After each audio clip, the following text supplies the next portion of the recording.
Hello दोस्तों, of time academy में आपका स्वागत है। आज हम परमाणु संरचना के बारे में अच्छे से पढ़ेंगे।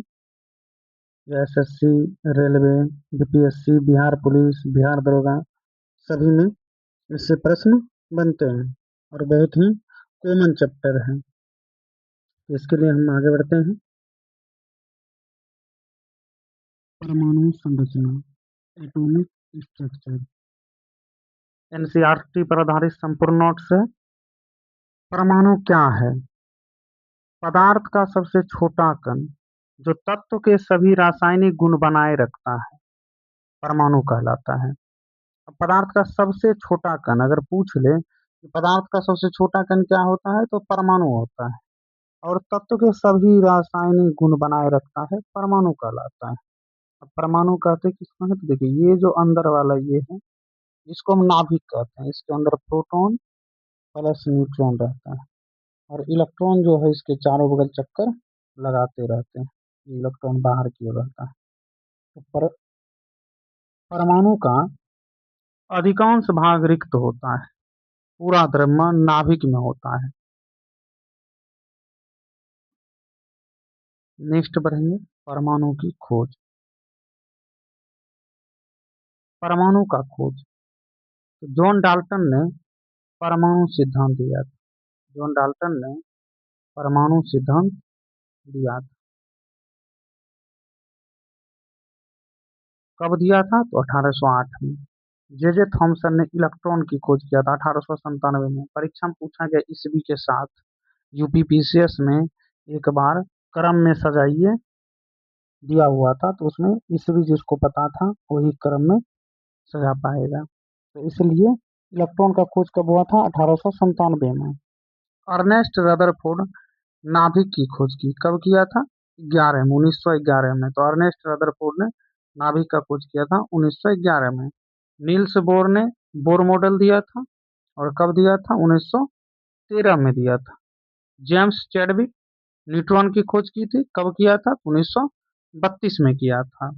तो ध्यान रखेंगे, परमाणु सिद्धांत किसने दिया? तो जॉन डाल्टन ने दिया। इलेक्ट्रॉन का खोज किसने किया? जे थॉमसन ने किया। नाभिक का खोज किसने किया? अर्नेस्ट रदरफोर्ड ने किया। बोर मॉडल किसने दिया? नील्स बोर ने दिया। न्यूट्रॉन का खोज किसने किया? जेम्स चैडविक ने किया। डाल्टन थॉमसन याद रखने के कुछ ट्रिक दिए गए हैं। Dalton Thomson Rutherford Bohr Chadwick काम आए तो टॉपिक याद कर दें, याद रखने की ट्रिक में। तो आप यहाँ ध्यान रखेंगे, परमाणु सिद्धांत किसने दिया? डाल्टन ने। थॉमसन ने क्या किया? तो इलेक्ट्रॉन का खोज किया। इस पे एक ट्रिक बनता है, ईट पर नॉच। ईट पर नॉच। ई से इलेक्ट्रॉन, तो से थॉमसन। प से प्रोटॉन, र से रदरफोर्ड। नौ से न्यूट्रॉन, तो से चैडविक। तो ईट पर नॉच, ईट पर नॉच, इससे भी ध्यान रख सकते हैं। नेक्स्ट, उप परमाणुक कण। इलेक्ट्रॉन आवेश कितना होता है? तो माइनस होता है। और एक द्रव्यमान कितना होता है? तो 1/1836 AMU। AMU का फुल फॉर्म याद रखें, ऑटोमेटिक मास यूनिट। तो 1 MU बराबर होता है 1.66 गुना 10⁻27 किलोग्राम। 1 MU बराबर एक एटोमेटिक मास यूनिट बराबर 1.66 गुना 10⁻27 kg। तो याद रखेंगे, AMU का मतलब क्या होता है? Atomic mass unit. Atomic mass unit होता है। एएमयू का फुल फॉर्म क्या होता है? एटॉमिक मास यूनिट, परमाणु द्रव्यमान इकाई। प्रोटॉन धनात्मक होती है। ये भी पूछ लेता है कि इलेक्ट्रॉन क्या होता है? तो इलेक्ट्रॉन ऋणात्मक होती है, प्रोटॉन धनात्मक होती है, और न्यूट्रॉन जो होता है वो उदासीन होता है। न्यूट्रॉन क्या होता है? उदासीन होता है। इलेक्ट्रॉन का वैल्यू, आवेश कितना होता है? तो -1 होता है। यहाँ प्रोटॉन का +1 और न्यूट्रॉन का आवेश 0 होता है, उदासीन होता है। इसी प्रकार इलेक्ट्रॉन का द्रव्यमान 1/1836 AMU। इसी प्रकार प्रोटॉन का 1 AMU। इसी प्रकार न्यूट्रॉन का 1 MU, 1 atomic mass unit. Electron नाभिक के बाहर चक्कर लगाता रहता है, और प्रोटॉन और न्यूट्रॉन बताए थे कि ये नाभिक के अंदर रहते हैं। नाभिक के अंदर प्रोटॉन प्लस न्यूट्रॉन रहता है, इलेक्ट्रॉन चक्कर लगाते ही रहता है। नेक्स्ट बढ़ेंगे, जे थॉम्सन मॉडल। इसे हम पलम पुडिंग मॉडल भी कहते हैं। जे थॉम्सन मॉडल को पलम पुडिंग मॉडल कहते हैं। परमाणु एक धनात्मक गोले के समान होता है। परमाणु एक धनात्मक गोले के समान पॉजिटिव होता है। यहाँ पर इसमें इलेक्ट्रॉन धसे हुए होते हैं। देखिए यहाँ पर इलेक्ट्रॉन धसे हुए हैं। इलेक्ट्रॉन धसे हुए होते हैं, जैसे पुडिंग में किशमिश, जैसे किशमिश धसे होते हैं, वैसे किशमिश में जैसे पुडिंग में किशमिश धसे होते हैं, वैसे यहाँ पर दिखता है इलेक्ट्रॉन धसे हुए होते हैं जैसे पुडिंग में किशमिश। इस मॉडल को बाद में अस्वीकार कर दिया गया। इस मॉडल को बाद में अस्वीकार कर दिया गया। नहीं, ये स्वीकार नहीं किया गया जे थॉम्सन का पलम पुडिंग मॉडल। कमी, यह नहीं बता सका आखिर क्यों इसे अस्वीकार किया गया। जे थॉम्सन का मॉडल आखिर जब ये परमाणु के बारे में बताया तो ये फेल क्यों हो गया, तो इसमें कमी था। यह नहीं बता सका कि इलेक्ट्रॉन स्थिर क्यों रहते हैं। इलेक्ट्रॉन स्थिर क्यों रहते हैं जे थॉम्सन नहीं बता पाया, इसलिए जो है यह अस्वीकार कर दिया गया, यानी रिजेक्ट कर दिया गया। आगे बढ़ेंगे, रदरफोर्ड का स्वर्ण पत्र प्रयोग। बहुत ही चर्चित प्रयोग था रदरफोर्ड का स्वर्ण पत्र प्रयोग। तो स्वर्ण पत्र प्रयोग जो था, अधिकांश अल्फा कण जब हुआ क्या था, रदरफोर्ड का स्वर्ण पत्र, एक रदरफोर्ड एक सोने का पत्ती लिया, पत्थर मतलब पतला जैसा, और उसमें अल्फा कण यहाँ से गुजारा। यहाँ से ये अल्फा कण है, और यहाँ से अल्फा कण इस सोना पत्थर से टकराया। तब यहाँ क्या हुआ, सोना की एकदम पतली थी, एकदम पूरा पन्नी जैसा। तो यहाँ से ये कण यहाँ से निकल गई, ये कण यहाँ से निकल गई, कुछ लौट गई। कुछ अल्फा कण जो है यहाँ से लौट गई स्वर्ण पत्र से। तो अधिकांश अल्फा कण सीधे निकल गई, कुछ अल्फा कण मुड़ गए, नहीं कुछ वापस रिटर्न हो गए, बहुत कम अल्फा कण वापस लौटे। यानी रदरफोर्ड के स्वर्ण पत्र प्रयोग पर बहुत कम अल्फा कण वापस लौटे। निष्कर्ष क्या निकला कि परमाणु का अधिकांश भाग रिक्त होता है। जब यह प्रयोग किया रदरफोर्ड, तो इसने बताया कि परमाणु का अधिकांश भाग खाली होता है, रिक्त होता है। परमाणु के केंद्र में छोटा, भारी एवं धनात्मक नाभिक होता है। नाभिक में ही पूरा द्रव्यमान होता है, नाभिक में ही पूरा द्रव्यमान होता है। तो यह निष्कर्ष निकला। रदरफोर्ड का स्वर्ण प्रयोग कब दिया गया, तो 1911 में दिया गया था। फिर आगे बढ़ेंगे, बोर का मॉडल। तो बोर का मॉडल 1913 में दिया गया था, और इसने बताया था कि इलेक्ट्रॉन निश्चित कक्षाओं में घूमते हैं। बोर के मॉडल में बताया गया कि इलेक्ट्रॉन निश्चित कक्षाओं में घूमते हैं, और प्रत्येक कक्षा की निश्चित ऊर्जा होती है। और प्रत्येक कक्षा की क्या होती है, निश्चित ऊर्जा होती है। और ऊर्जा ग्रहण करने पर इलेक्ट्रॉन ऊंची कक्षा में जाता है। ऊर्जा ग्रहण करने पर इलेक्ट्रॉन ऊंची कक्षा में जाता है, और ऊर्जा छोड़ने पर इलेक्ट्रॉन नीचे की कक्षा में आता है, ऊर्जा का उत्सर्जन करता है। अब यहाँ पर देखते हैं कि ये हो गया नाभिक। नाभिक के अंदर क्या होता है, प्रोटॉन प्लस न्यूट्रॉन। और इलेक्ट्रॉन हमारे क्या होते हैं, तो चक्कर चारों बगल लगाते रहते हैं घूम घूम के। तो इसको हम अगर एक मान लें, इसको दो मान लें, इसको तीन मान लें, ऐसे ही एक और बना दें।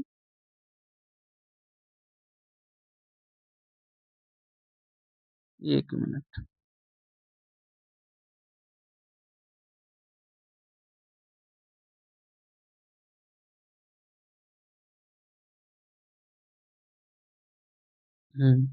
अगर हम इसको, ये हो गया एक, ये हो गया दो, ये हो गया तीन, ऐसे ही हम चार बना सकते हैं, पांच बना सकते हैं, उससे कोई दिक्कत नहीं।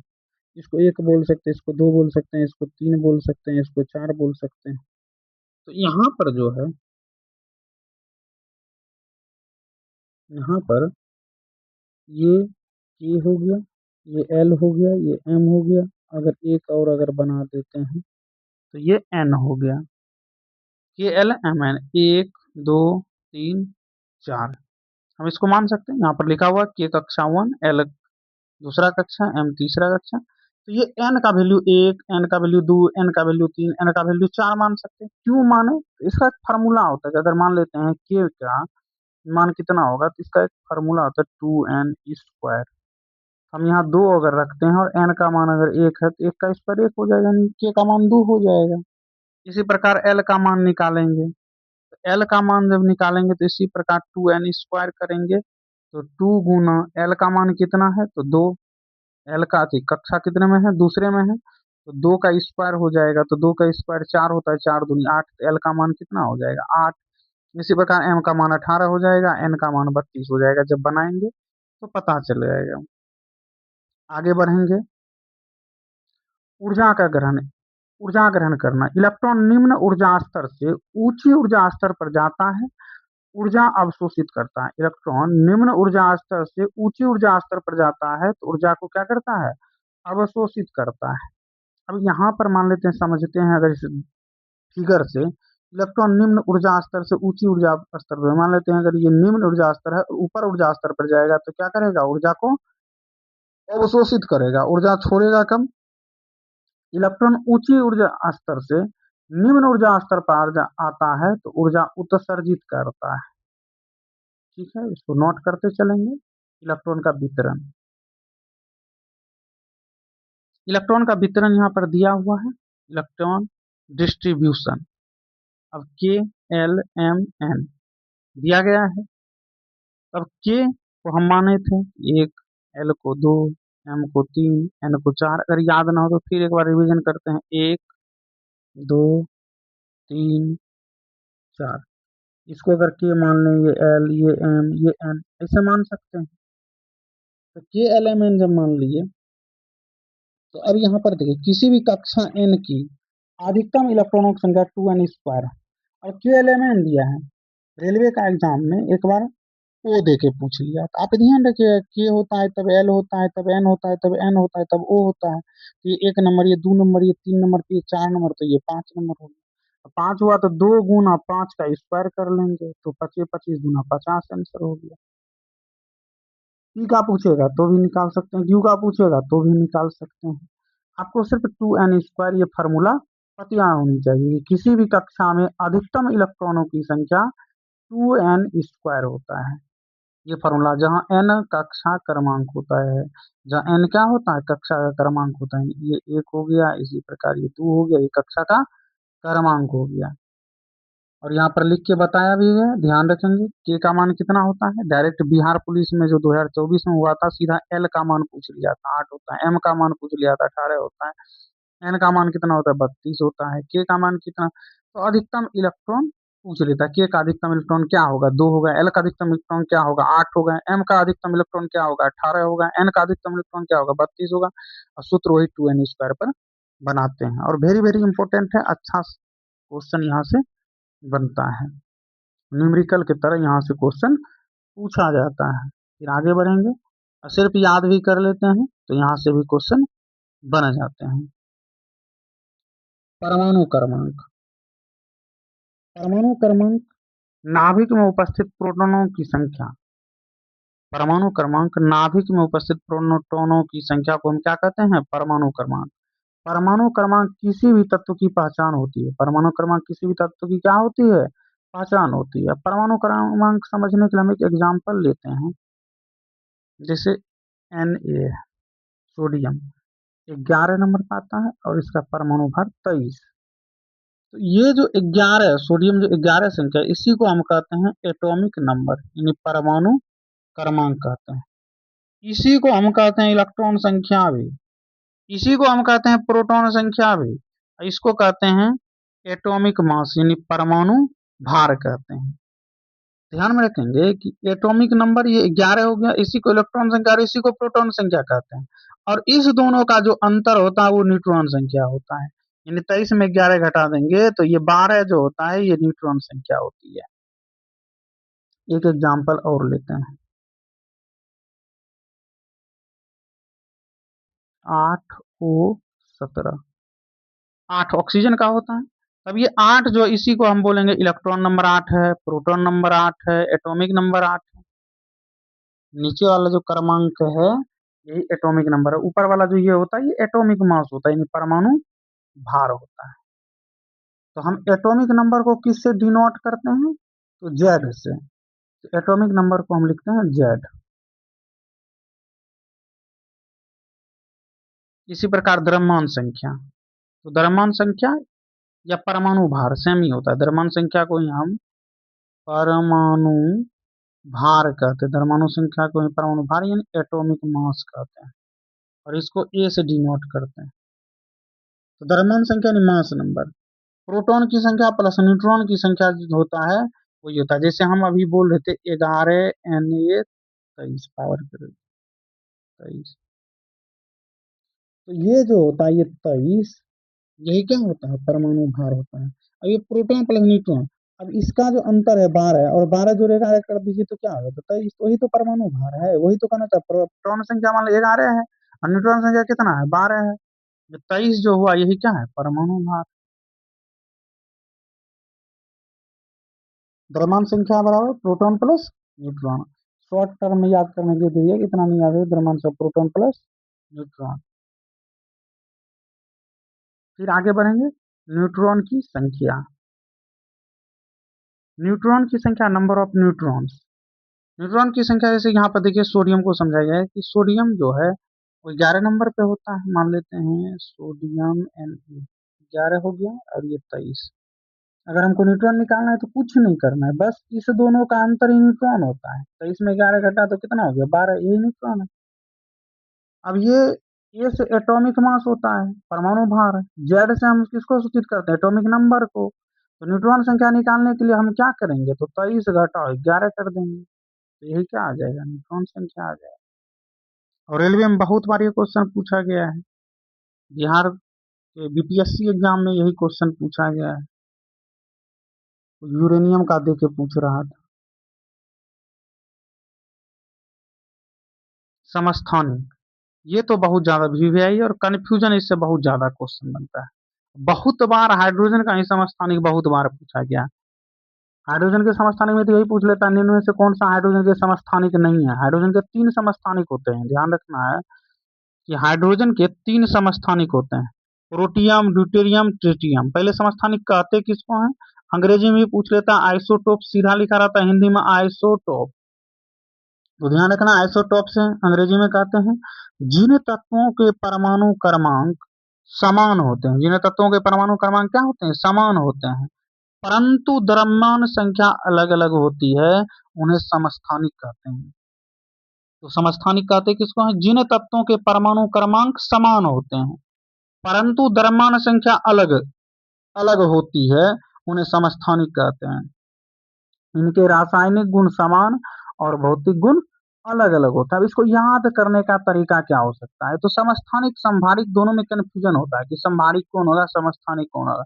तो समस्थानिक समभारिक में ध्यान रखिएगा, समभारिक भार, परमाणु भार आ गया तो परमाणु भार जहां पर समान होंगे वो समभारिक होता है, लेकिन समस्थानिक में परमाणु क्रमांक समान होता है, परमाणु क्रमांक समान होता है। कभी कभी परमाणु क्रमांक की जगह ये भी बोल दी प्रोटॉन की संख्या समान समान होती है, तो वो भी सही है, वो भी समस्थानिक ही कहलाते हैं। तो हाइड्रोजन का समस्थानिक, इसको पहला समस्थानिक प्रोटियम है, इसको लिखते हैं 1H1। इसी प्रकार 1H2, इसी प्रकार इसका होता है 1H3। पहला बात तो ये पूछा था हाइड्रोजन के समस्थानिक कितने होते हैं, 3। उसके बाद पूछेगा कि न्यूट्रॉन में प्रोटियम, जो हाइड्रोजन का प्रोटियम है उस समय न्यूट्रॉन की संख्या कितनी होती है, तो यहाँ पर न्यूट्रॉन की संख्या 0 होती है, इसमें 1 होती है, इसमें 2 होती है। कैसे होती है, तो यहाँ पर देखिए 3 है तो 3 में गया 2, 2 में गया 1, और इसको ही तो बोलते हैं प्रोटॉन, इसी को बोलते हैं प्रोटॉन की संख्या, इसी को बोलते हैं इलेक्ट्रॉन, इसी को बोलते हैं एटॉमिक नंबर। तो एक एक तो सब है, लेकिन एक में गया तो 0, तो न्यूट्रॉन की संख्या तो 0 हो जाएगी। इसीलिए कभी कभी बोला जाता है कि हाइड्रोजन में न्यूट्रॉन की संख्या क्या होती है, तो कभी कभी देखिएगा ऑप्शन में 0 रहता है, लेकिन प्रोटियम डायरेक्ट पूछ ले तो इसका 0 होता है, ड्यूटेरियम का 1 होता है और ट्रिटियम का 2 होता है। निकालने के लिए सीख चुके हैं पहले, तो आगे बढ़ते हैं नेक्स्ट में। समस्थानिक का उपयोग, कुछ समस्थानिक यहाँ पर दिया गया है कि कोबाल्ट 60 का उपयोग कहाँ करते हैं, तो कैंसर के उपचार, रेडियोथेरेपी, कैंसर के उपचार रेडियोथेरेपी में कोबाल्ट 60 का प्रयोग करते हैं। I-131 यानी आयोडीन 131 का उपयोग थायराइड रोग के उपचार तथा जांच में किया है। थायराइड रोग जो घेंघा रोग हो जाता है, देखते हैं गला फूल जाता है, उसका उपचार आयोडीन 131। यूरेनियम 235 परमाणु ऊर्जा उत्पादन न्यूक्लियर रिएक्टर में यूरेनियम 235 का प्रयोग होता है। कहेगा परमाणु ऊर्जा उत्पादन में किसका प्रयोग करते हैं? यूरेनियम 235 का। कैंसर उपचार में किसका प्रयोग करते हैं? कोबाल्ट 60 का। परमाणु क्रमांक समान हो तो समस्थानिक कहलाता है और द्रव्यमान संख्या क्या होगा? अलग होगा यानी भिन्न होगा। जहां द्रव्यमान संख्या समान होगा वह संभारिक कहलाएगा। आगे बढ़ेंगे और यहाँ से एक चीज देख सकते हैं कि समस्थानिक में हाइड्रोजन एक यहाँ पर 2 3 लिख दिया है, 3 समस्थानिक होते हैं। अब आगे बढ़ेंगे। अब यहाँ पर आखिर इसको हम समस्थानिक ही क्यों किए है, एक चीज और ध्यान में रखना है। एक मिनट, समस्थानिक ये क्यों हुआ? अब देखिए कि जब हम लिखते हैं 1H1 1H2 1H3, आप देखिए कि यहाँ पर एक, यहाँ पर भी एक और यहाँ पर एक, इसीलिए समस्थानिक कहते हैं क्योंकि यहाँ पर एटॉमिक नंबर क्या है? तीनों का समान है। एटॉमिक नंबर तीनों का क्या है? समान है, इसीलिए हम इसको समस्थानिक कहें क्योंकि परमाणु क्रमांक समान है। देखिए प्रोटॉन की संख्या भी समान है, इलेक्ट्रॉन की संख्या भी समान है, क्योंकि हम नीचे वाले को ही तो तीनों कहते हैं, प्रोटॉन इलेक्ट्रॉन और एटॉमिक नंबर। तो हमको यहाँ पर देखना क्या था कि परमाणु क्रमांक समान होना चाहिए। परमाणु क्रमांक तीनों का क्या है? समान है, इसीलिए हम इसको क्या कहते हैं? तो इसको हम कहते हैं,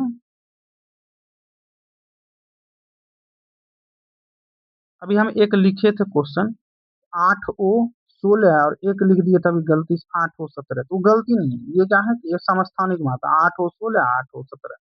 ये दोनों ऑक्सीजन के समस्थानिक हैं, ऑक्सीजन के 2 समस्थानिक हैं जिसमें 8O16 8O17। अब यहाँ पे ये देखिए 9 हो गया और यहाँ पे ये 8 हो गया, तो इससे हमको कोई मतलब नहीं, हमको देखना है नीचे वाला बराबर होना चाहिए, तब ये क्या कहलाता है। अब जब ये अंतर बराबर होगी सब न्यूट्रॉनिक, यानी न्यूट्रॉन बराबर होगा तो सब न्यूट्रॉनिक कहलाता है, तो वो अलग चीज है, यहाँ हम समस्थानिक पढ़ रहे हैं 8O16 और 8O17।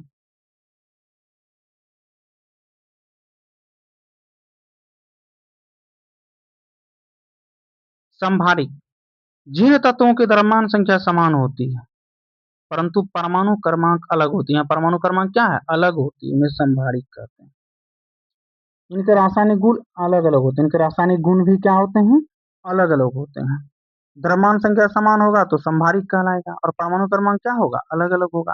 अब एग्जाम्पल में जैसे लिया है 18 आर्गन 40 और 20 कैल्शियम 40।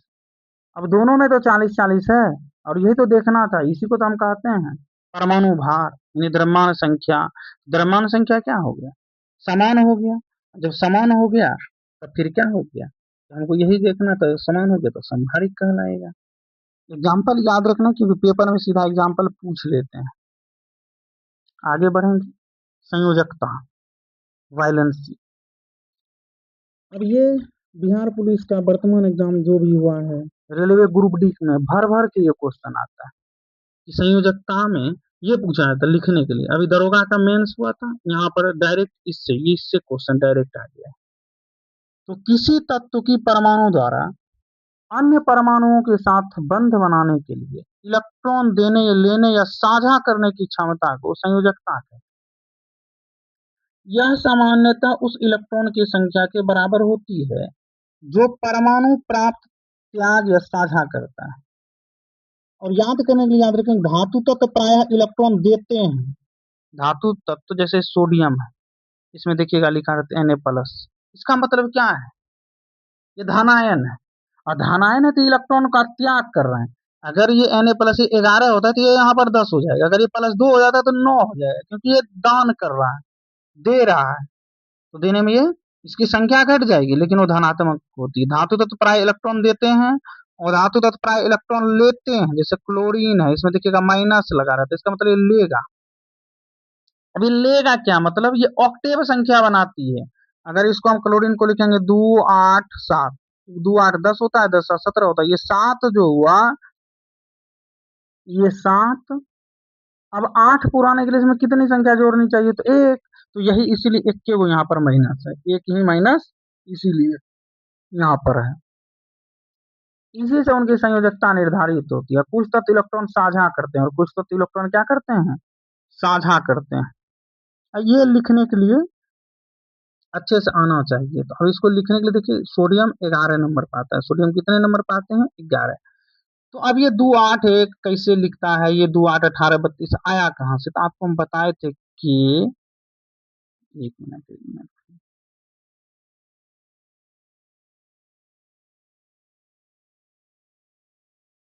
अब यहाँ पर क्या करते हैं, 281 आया कहाँ से। अब इसके जानने के लिए हम सबसे पहले जानते हैं कि एल एम एन, इसको हम 2 लिखते हैं, इसको हम 8 लिखते हैं, इसको हम 18 लिखते हैं, इसको हम 32 लिखते हैं। इतना अगर समझ गए, 2 8 18 32 लिखते हैं, क्यों लिखते हैं, तो आपको बताए थे कि कक्षा की संख्या बताए थे 1 2 3 4 जे के एल एम एन, तो वही के एल एम एन बताए थे। तो इसका जो पहला संख्या होता है 2 होता है, इसका 8 होता है, 18 होता है, 32 होता है। इसको हमको याद रखना है क्योंकि 20 तक ही लिखना है, तो इसलिए आपको ये 3 याद रखना है, 2 8 18 बस। इससे ज्यादा याद अभी नहीं रखना, जरूरत नहीं है। ये एलएम याद रखेंगे। तो अब मान लेते हैं सोडियम है, तो सोडियम की संरचना लिखने के लिए सबसे पहले सोडियम के बारे में पता है, 1 से 20 तक तो आपको याद होनी चाहिए कि सोडियम कितने नंबर पे आते हैं।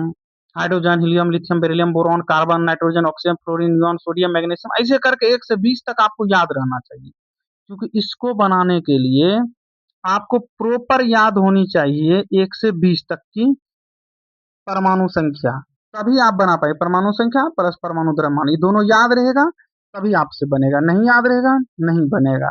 तो बनाने के लिए आपको याद रहना चाहिए सोडियम 11 नंबर पे आता है। 11 नंबर पे आता है तो पहले हम 2 लिखेंगे, 2 क्योंकि के 2 से शुरू होता है। अब घट कितना रहा है, 9, 9 तो लिखाता नहीं है तो 8 लिख देंगे, तो 2 8 10 हो गया। अब एक तो इसमें है नहीं कहीं, लेकिन जो बचता है वो लास्ट में लिख देते हैं, 2 8 10 11। तो 11 एक जो होता है यही होता है क्या, हमारी संयोजकता। ये धनात्मक है क्योंकि एक इलेक्ट्रॉन क्या कर रहा है, त्याग कर रही है। तो 2 8 बनता है बाद में, त्याग करने के बाद संयोजकता क्या मतलब, 2 8 10 बनता है। अभी तो बताए थे कि अगर सोडियम Na+ है तो त्याग करके ये 10 बन जाएगा, बाद में बचेगा 10। इसी प्रकार मैग्नीशियम भी एक धातु है, तो इस मैग्नीशियम 12 नंबर पे आता है। तो 12 पे आता है तो 2, उसके बाद 8 10 हुआ तो बचा क्या, 2 लिख दिए, 12 हो गया। संयोजकता बाहरी, ये बाहर में जो होता है लास्ट वाला वही संयोजकता होती है, 2 हो गया। एल्युमिनियम 13 नंबर पे आता है, 13 पे आता है 2 8 10, 10 तो 3 बचा, यहाँ 3, यही संयोजकता हो गई, 3 इलेक्ट्रॉन बाहरी कक्षा में। ऑक्सीजन 2 6, अब देखिए ये धातु है, जब भी 4 से ज्यादा आती है, 1 2 3 जिसके लास्ट में 1 2, जब हम धातु धातु पढ़ेंगे, धातु पहचान करने के लिए एक रूल होता है कि धातु को पहचानने के लिए जिसके बाह्य इलेक्ट्रॉन में 1 2 3 हो वो हमेशा धातु होती है। जिसके बाहरी इलेक्ट्रॉन 1 2 या लास्ट में 3 होता है, 1 2 3 होता है, वो हमेशा क्या होता है, तो वो धातु होता है। यहाँ पर देखिए कि ये ऑक्सीजन को पहचानना है, धातु है को धातु है, तो इसके बाहरी भाग में क्या है, 6 है, ये अधातु है। 6 इसके इलेक्ट्रॉन के बाहरी कक्षा में है, इसलिए अधातु है। अब ये संयोजकता इसकी 2 कैसे हो गई, ये इंपॉर्टेंट है, तो हमेशा याद रखिए जब भी 4 से ज्यादा आ जाए बाहरी इलेक्ट्रॉन, यहाँ बाहर में 4 से ज्यादा आ जाए इलेक्ट्रॉन बाहरी कक्षा में, तो आप हमेशा 8 में घटाइएगा, 8 में घटा देना, 8 में 6 को घटा दिए तो 2 आया, इसलिए ये 2 हो गया। तो ध्यान रखना है कि संयोजकता 2 हो गया, कैसे हो गया, तो 8 में घटाना है। अब क्लोरीन है, क्लोरीन 17 नंबर पर आती है, तो 2 8 10, अब 7 तो यहाँ पर नहीं है, तो 8 तो लिख दिए, 8 के बाद 8 लिख देंगे, ज्यादा हो जाएगी, तो इसलिए 2 8 10 7 17, 7 इलेक्ट्रॉन बाहरी कक्षा में हो गया। एक यहाँ पर कैसे हो गया, तो 8 में 7 को घटा दिए तो 1 हो गया। तो अब लगता है हमारे अंदर से आप समझ गए होंगे, और त्याग करने के बाद ये सब बन रहा है। ये इतना इंपॉर्टेंट नहीं है, लेकिन ये दोनों इंपॉर्टेंट है, बहुत ज्यादा इंपॉर्टेंट है। एक परीक्षा में पूछा जाता है, यहाँ पर नहीं लिखा है, उसको भी लिखने के लिए सीख जाइए। सल्फर नहीं लिखा था, सल्फर का आता है, सल्फर, सल्फर एस कहते हैं, और ये 16 नंबर पे आता है, तो सल्फर को 2 8 10 6 16 ऐसे लिखते हैं।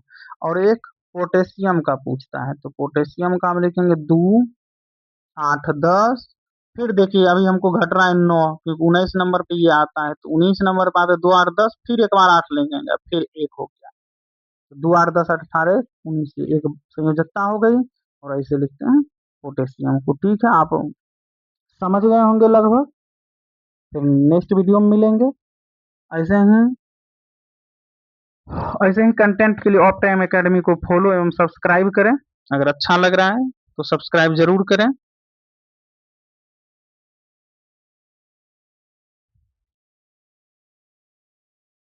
Like and subscribe of time academy.